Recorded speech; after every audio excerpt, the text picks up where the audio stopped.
Connecting these apps has never been easier because you can do it with Zapier, which helps every person and every business create automated workflows. It's easy.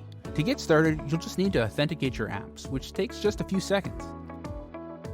Zapier meets industry standards for encryption when connecting with each of your apps. Now let's set up your trigger, which is the event that starts your Zap. Pick the trigger event that you want from the list.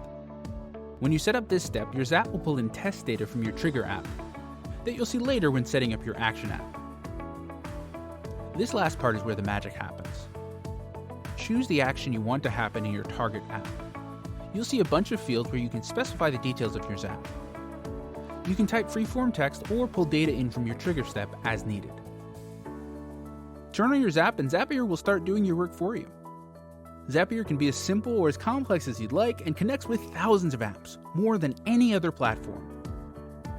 Click on the link in the description for a free trial so you can make sure it works for you before you commit.